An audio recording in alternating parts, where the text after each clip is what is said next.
Good morning students. हमने chapter 10 पढ़ा था कल, उसका आधा हमने पढ़ा था। आज हम उसी को कंप्लीट करते हैं, है ना।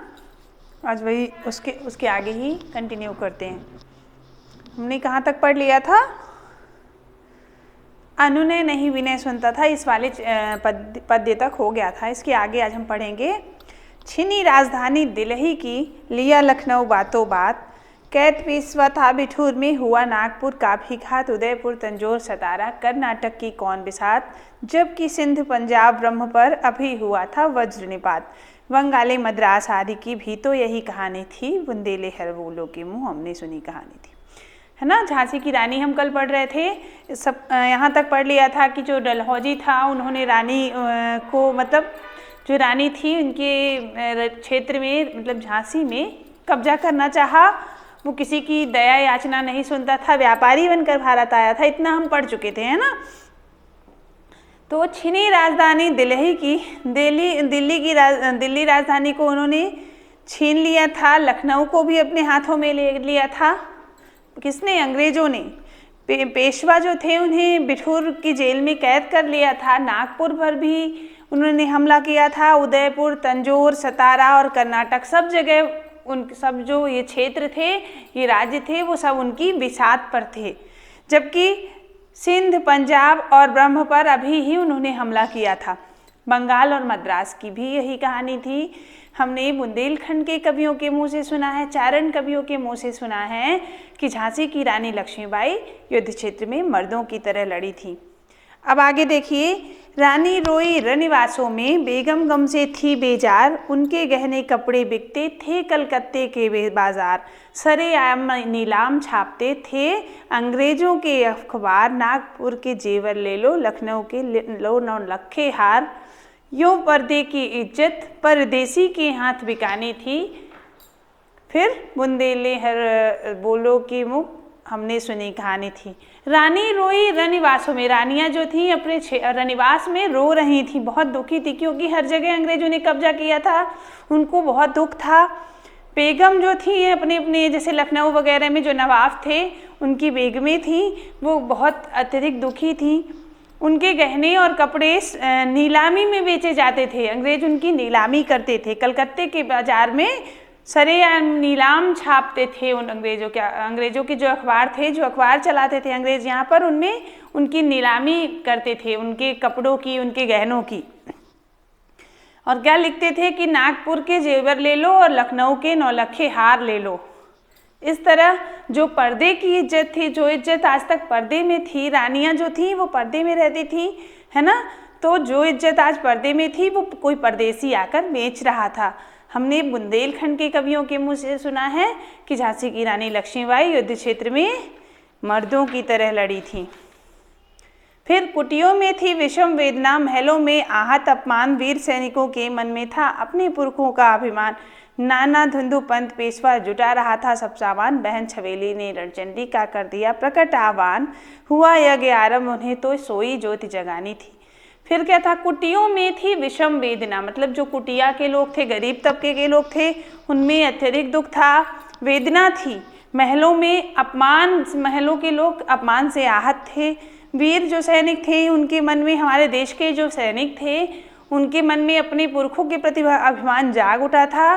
तथा जो नाना साहब थे, जो पेशवा जी थे, वो युद्ध के लिए सामान इकट्ठा कर रहे थे, और उनकी बहन छबीली मतलब लक्ष्मीबाई ने रणचंडी का आह्वान कर लिया, युद्ध के लिए तैयार हो रही थी। इस तरह उन्होंने युद्ध का यज्ञ या स्वतंत्रता का यज्ञ प्रारंभ कर दिया था। हमने बुंदेलखंड के कवियों के मुँह से सुना है कि झांसी की रानी लक्ष्मीबाई युद्ध क्षेत्र में मर्दों की तरह लड़ी थी।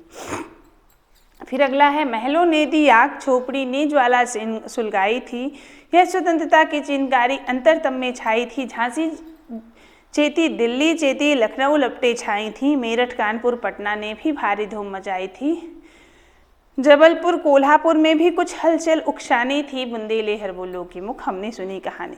महलों ने दी आग, महलों ने जिस बात को आग दी थी, महल के लोगों ने, मतलब रानी राजाओं ने जिन बात को आग दी थी, और वो अब आग जो थी वो झोपड़ियों तक सुलग रही थी। झोपड़ियों के लोग भी अब अपने अपमान को नहीं सह पा रहे थे। यह स्वतंत्रता की चिंगारी, जो स्वतंत्रता प्राप्ति की चिंगारी थी, मतलब हमारे देश के लोगों के मन में क्या था कि अब स्वतंत्रता हमें मिल जाए, तो ये चिंगारी लोगों के मन से आई थी, अंदर अंदर उनकी व्याप्त थी कि स्वतंत्रता प्राप्त करें, है ना। झांसी चेती, अब झांसी के लोग चेत गए थे, चेत जाना मतलब जागृत हो जाना, है ना। दिल्ली के लोग जागृत हो गए थे, लखनऊ में भी उसकी लपटें छा गई थी, और मेरठ, कानपुर, पटना, सब जगह ही हाल था। हमने बुंदेलखंड के कवियों के मुँह से सुना है कि झांसी की रानी लक्ष्मीबाई युद्ध क्षेत्र में मर्दों की तरह लड़ी थी। इस स्वतंत्रता महायज्ञ में कई वीर बर आए काम, नाना धुंधु पंत तात्या चतुर अजीमुल्ला सरनाम, अहमद शाह मौलवी ठाकुर कुंवर सिंह सैनिक कविराम, भारत के इतिहास गगन में रहेंगे अमर जिनके नाम, लेकिन आज जुर्म कहलाती उनकी जो कुर्बानी थी। तो इस स्वतंत्रता यज्ञ में कौन कौन से वीर थे, इनके नाम यहाँ पर दिए गए हैं। नाना धुंधु पंत थे, तात्या टोपे थे, चतुर सिंह थे, अजीमुल्ला सरनाम थे, अजीमुल्ला थे, और अहमद शाह मौलवी थे, ठाकुर कुंवर सिंह और सैनिक अभिराम भी थे। इन लोगों के नाम भारत के इतिहास में, इतिहास के गगन में, इतिहास गगन में हमेशा अमर रहेंगे, हमेशा याद करे जाएंगे। लेकिन अंग्रेज इनको क्या कहते थे, जुर्म कहते थे, और उन्हें पकड़ लिया जाता था। फिर आगे देखिए, इनकी गाथा छोड़ चले हम झांसी के मैदानों में, जहाँ खड़ी थी लक्ष्मीबाई मर्द बनी मर्दानों में। लेफ्टिनेंट बाकर आ पहुंचा, आगे बढ़ा जवानों में, रानी ने तलवार खींच ली, हुआ द्वंद आसमानों में, जख्मी होकर बाकर भागा, उसी अजब हैरानी थी। अब क्या हुआ, इनकी गाथाओं को, इन वीरों की गाथाओं को हम कहाँ पर छोड़ देते हैं, झांसी के मैदान, युद्ध क्षेत्र में छोड़ देते हैं, झांसी के मैदान में, जहाँ पर लक्ष्मीबाई कैसी थी, मर्दों के बीच में मर्द बनकर खड़ी थी, मर्दों की तरह युद्ध कर रही थी। लक्ष्मीबाई मर्द बनी मर्दानों में, मर्दानों के बीच में, आदमियों के बीच में मर्द बनकर युद्ध कर रही थी। लेफ्टिनेंट वहाँ पर बाकर आया, अपने जवानों को लेकर आगे बढ़ा, और रानी ने अपनी तलवार खींचकर युद्ध शुरू कर दिया, और द्वंद्व होने लगा, आसमानों में उसकी गूंज सुनाई देने लगी। तभी बाकर जो था वो जख्मी हो गया और वहाँ से भाग निकला। उसे यह हैरानी थी कि एक रानी, एक स्त्री होकर भी वो कैसे ऐसे लड़ रही हैं, है ना। हमने बुंदेलखंड के कवियों के मुँह से सुना है कि लक्ष्मीबाई युद्ध क्षेत्र में मर्दों की तरह लड़ी थी। रानी बढ़ी कालपी आई, कर सो मील निरंतर पार, घोड़ा थक कर गिरा भूमि पर, गया स्वर्ग तत्काल से धार। यमुना तट पर अंग्रेजों ने फिर खाई रानी से हार, विजयी रानी आगे चल दी, किया ग्वालियर पर अधिकार। अंग्रेजों के मित्र सिंधिया ने छोड़ी राजधानी थी, बुंदेले हर बोलो के मुख हमने सुनी कहानी थी। रानी आगे बढ़ती गईं और कालपी आ गई, 100 मील निरंतर पार करके कालपी तक पहुंच गईं। उनका घोड़ा थक चुका था, जमीन पर गिर गया और वहीं पर मर गया, स्वर्ग चला गया, स्वर्ग को सिधार गया।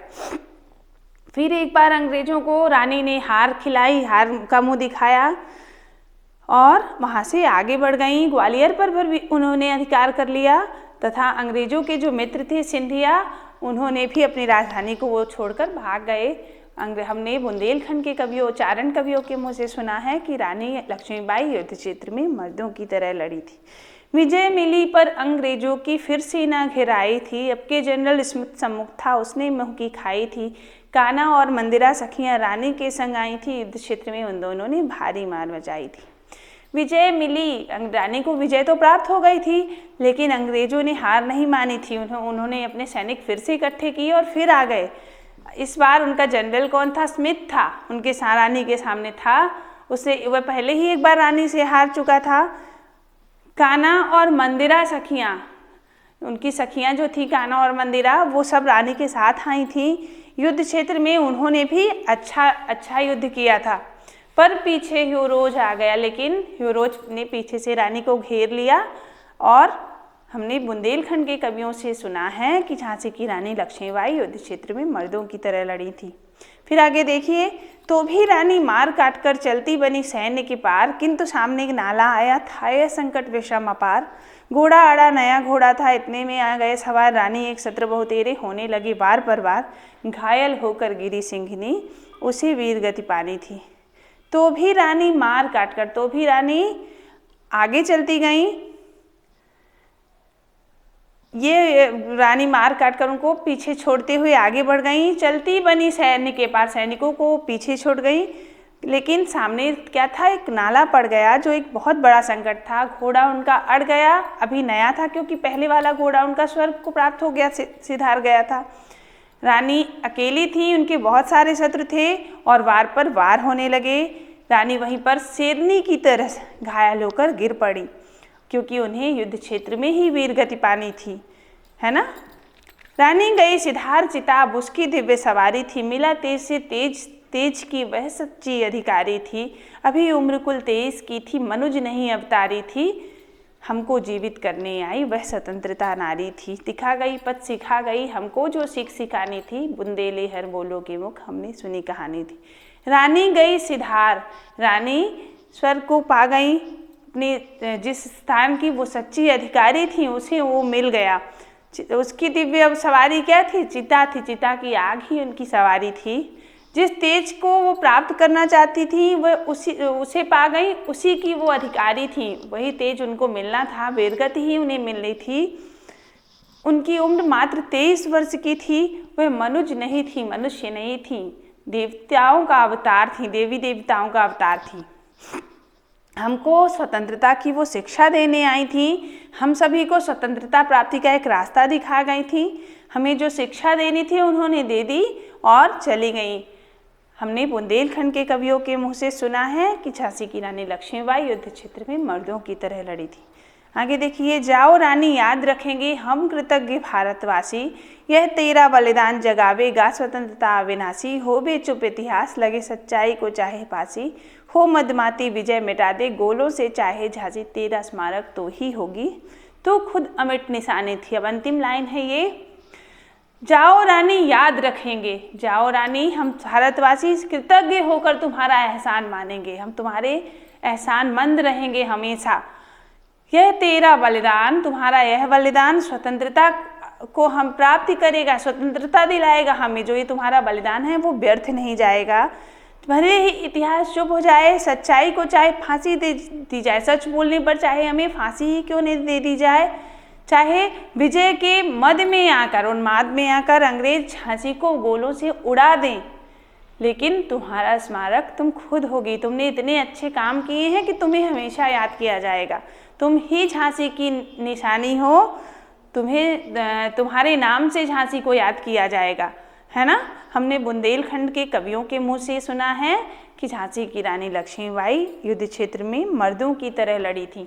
ठीक है, ये चैप्टर आपका पूरा हो गया। बहुत अच्छी पोयम है, सुभद्रा कुमारी चौहान जी द्वारा लिखित मुकुल महाकाव्य मुकुल से लिया गया है। आप इसको पढ़ लीजिएगा, है ना। Thank you.